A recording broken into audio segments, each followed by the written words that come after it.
Eleanor Williams's claims that she'd been trafficked by an Asian grooming gang led to protests, racist attacks, and claims of a cover-up. Eventually, she was jailed for lying. I don't want to be that girl that cries rape. I'm not that person. I'm Sky News' Jason Farrell, and in Unreliable Witness, we ask, why did she lie? And explore unanswered questions with new revelations. Follow Unreliable Witness wherever you get your podcasts. Hello, Leah Boleto on today's Daily. Some of my happiest moments of childhood was splashing about in the sea on holiday along the south coast of England. You know, the usual stuff, collecting shells and crabs in buckets, diving under the water. But I don't think I'll be able to make those same memories with my own children. Today's report from the Environment Agency makes for grim reading. We're hearing record-breaking amounts of raw sewage, that's 3.6 million hours of overflow spills into England's rivers and seas last year by water companies. That figure has more than doubled from 2022. So who's to blame? And can it be fixed? Joining me to delve into the world of old nappies, E. coli and poo swirling around in our waterways is our climate reporter, Victoria Seabrook, and our business correspondent, Paul Kelso. Hello, you make it sound really attractive way to earn a living. Hopefully you've not had your lunch yet. So we've been hearing from this report that there's been record numbers of sewage spills in England's rivers and seas in 2023. But before we get into the why, Victoria, how does our sewage system actually work? That's a good question, because that's partly where this whole problem stems from. So we have what's called a combined system in the UK. So that means that rain and sewage all wash down the same pipes. Now, the risk of that is that when the system is overwhelmed, for example, when there's very heavy rain, or there just isn't enough capacity in the infrastructure for whatever reason, or there's a blockage, there is a risk that when it rains heavily, or there isn't enough capacity, the sewage could back up into people's homes. Now, to stop that from happening, sewers are fitted with effectively a safety device, a safety valve. It's called storm overflows, which allows water companies in emergencies, although that's up for question, to release what's in their system directly into waterways rather than treat it first in their sewage treatment works like they should. So the Environment Agency clearly not happy with what's been going on. So what did they do to try to combat and get on top of what was happening? In the last few years, water companies have gradually been fitting monitoring devices so that they can record the data, so we get a sense of quite how bad the problem is.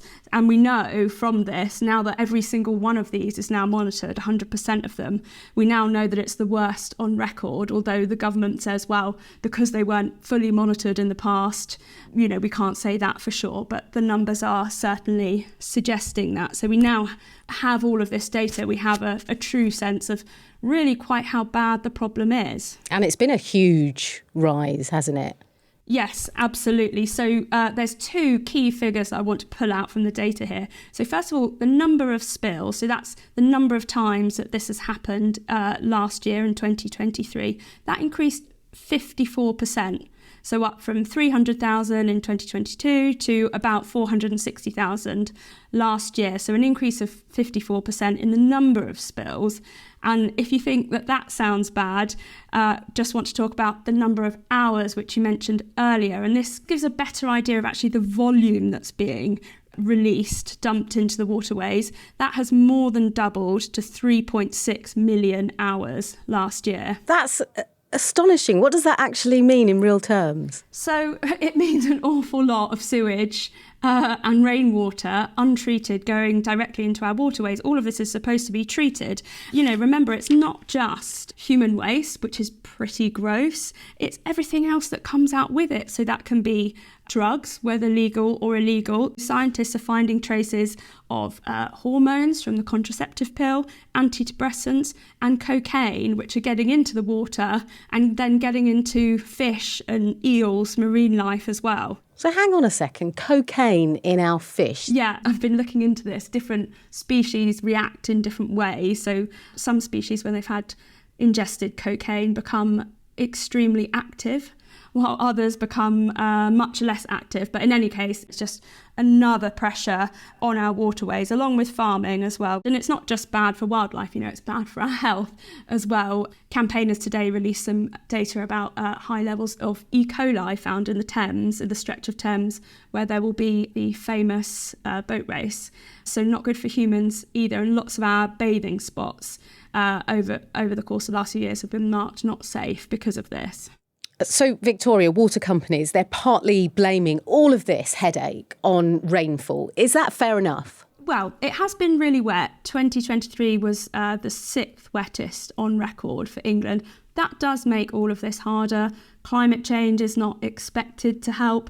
It's forecast in models to concentrate rain into fewer but more intense downpours that really overwhelm the system. But we have known that is coming down the pipeline, excuse the run. Even the water companies themselves aren't saying that's an absolute excuse. So Water UK, the industry body, has said these results are unacceptable. And they say it demonstrates why they need the approval for the plans that they've put forward. So that's this 10 billion they want to invest, which they say will reduce the number of spills by 40%. They're waiting for Ofwat to approve that. And the Environment Agency have also said, yes, it's been wet, but, the performance has not been good enough, and Ofwat is calling for a step change. So I would say it's a factor, but it does not explain this away. OK, Paul, it's really quite grim whichever way you look at it. But we should also be talking about infrastructure, because investment in sewage infrastructure has been falling, but the population's growing. That's going to be a big problem, isn't it? Yeah, and it's not just about building new infrastructure, and it's not just about sewage either. It's also about leaks. It's about building infrastructure to cope with an expanding population, more housing when we get round to building some. It's also about updating infrastructure that dates, one of the wonders of the Victorian age is the British sewage system, but it does operate in the way Victoria has just set out, with rainwater and sewage in the same pipe, separating them. I mean, pick a number north of £70 billion the National Infrastructure Commission has put on it. The water industry says the total investment required might be closer to £100 billion. The question is how you do it and where you get the money from. And the UK is unique, not just in having the first integrated and developed sewage system, courtesy of the Victorians and their foresight, but it's also unique in having a pretty much entirely privatised water system, which leaves us in this position where the companies that in England all have effectively monopolies in their local area. You can't get your water from anywhere but your local supplier. They have monopolies, they're entirely privately owned. So when it comes to investment, it's a question of how you raise it. And in a privatised system, there's only two ways you can get the money. You can go to the investors, or you can go to the customers, and the water companies want to do both. Effectively, for the investors to put more money in, they want guarantees that prices from bill payers will rise.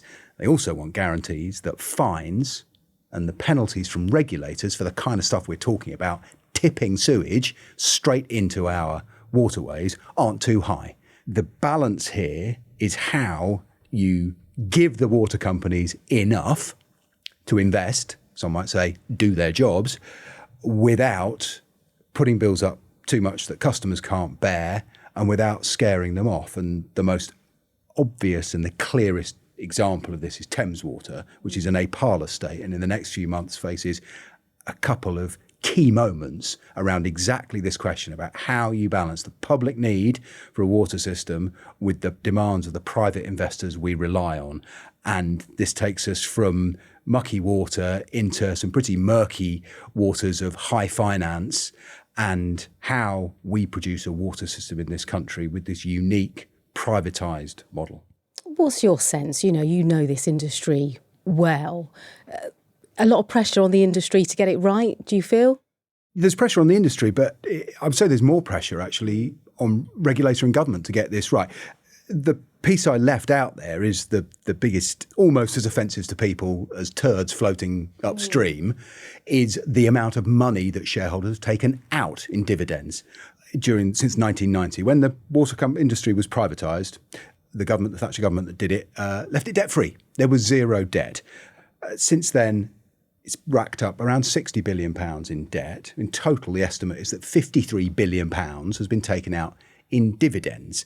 So shareholders have done very nicely out of this. There was a period in the 2000s where one particular infrastructure lending bank did, you might say, obscenely well out of the system, and particularly of Thames Water, which is carrying the weight of that now, more than £14 billion of debt. The question is, how much rope do you give the companies if you're the regulators? And the water companies are currently all talking to the regulator about what happens from next year for 5 years. And it essentially says, what bills can they charge? What can they charge us?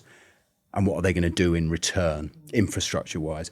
So it's very, very finely balanced, and it's on the regulators and ultimately on ministers, whoever they are, to make a call on just how tight this squeeze is and somehow ensuring the tap state.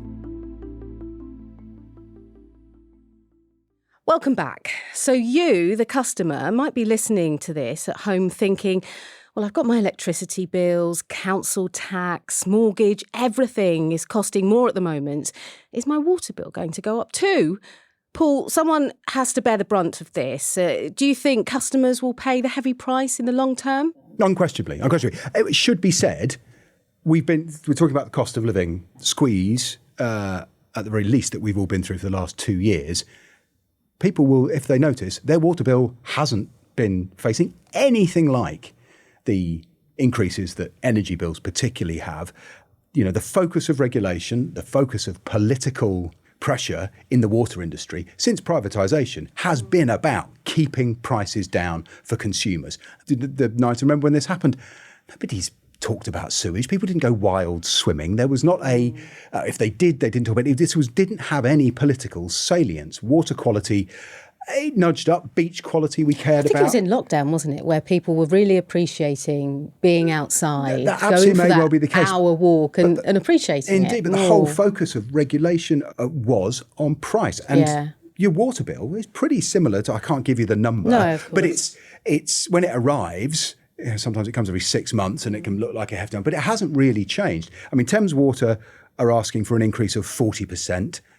There'll certainly be some kind of increase. What has changed is the political salience of sewage. As the financial situation of the water companies has become more precarious, everybody cares. MPs start to care because their post bags fill up. People hate this with good reason. Do you think the government have got the handle on this then?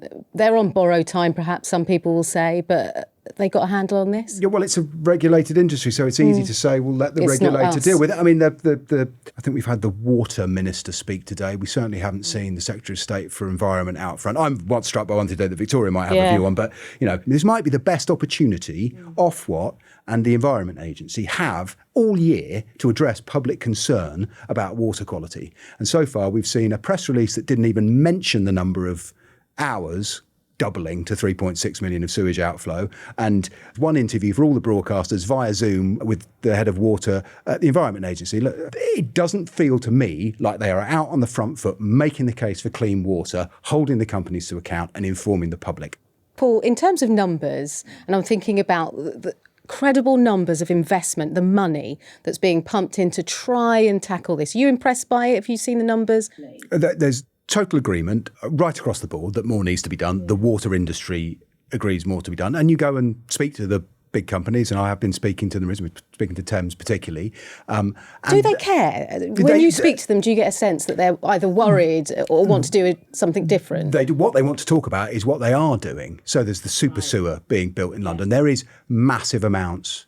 That is one huge project that costs a lot of money and they are very proud of. It can feel intractable because certainly if you're the head of Ofwat sitting there trying to work out what to do, it is a bit intractable because you are where you are. You know, Thames has got nearly £15 billion worth of debt and shareholders who are concerned about whether it's worth their while, whether they want to put any more money into it. What Ofwat's tried to do to try and change this culture is say you can't pay dividends, that's money going out of the company, typically to shareholders, if you are not meeting your environmental and customer service standards. So if you're not delivering clean water in the morning and taking away the dirty water in the evening, or whatever time of day for that matter, and you're breaching those, you can't pay out profit from it. Let's look to the future then. Are you hopeful that things will be simplified, that bills will be able to be levelled and that we'll be able to enjoy our waterways in a way we haven't before? So it looks like bills will go up, but it should mean that the extra money, and bills have been, we've talked to Thames Water, they will say they do it all for £1 a day. So the moment you pour your first glass of water in the morning and you'll shower and then take away what you don't want, and that can feel like quite good value, can't it? It feels slightly less good value when we hear what happens to some of it. Am I hopeful? No, I'm fascinated about what will happen. The next 6 weeks, 2 months will be critical for Thames Water, and then the entire industry in England will learn in May, June what the future settlement looks like for the next 5 years. If bills do go up, it should mean that money is going to be spent on and addressing exactly these issues. And now these monitors are up on every sewage outflow, and every sewage outflow, it feels like, has got a campaign group that Victoria and I can go and talk to. And a lot of these places are in, places that matter politically. That should mean that in the long term, we're getting towards a better system. Remember, all of this was done so that the state and the taxpayer wasn't on the hook for the massive investment required to overhaul our sewage system. And if we get there, maybe we will have a system. But it is a 2 decades programme, particularly to get rainwater and sewage water out of the same pipes is phenomenally ambitious and expensive. Victoria, hopeful for the future? Like Paul says, there's a lot to be ironed out. Certainly, it's a political issue. That's just going to gather more and more traction, I think, and we'll have to see, the results of the election, who's going to be in power in a year's time and quite how ambitious their plans are. The Lib Dems are stepping up what they're doing. Of course, they're contesting some of those rural seats with the Conservatives, but Labour too, taking this very seriously. So have to see who's in power in a year to answer that one, I think. What I don't think is either of the parties we've mentioned there have got any more appetite for writing the cheque to pay for the investment. Well, essentially it's the money, isn't it? And that's it. There's only one place that comes from in the end, and that's all of us. Yeah. So there is an enormous amount riding on making the existing system work both in what comes out of the pipes, but more equitably for Goodness customers. me. OK, Paul and Victoria, I was hoping to bring more good news, but hopefully it's a long-term plan for all of us that might be just that bit costly. Thank you. That's all from The Daily today. We'll see you soon.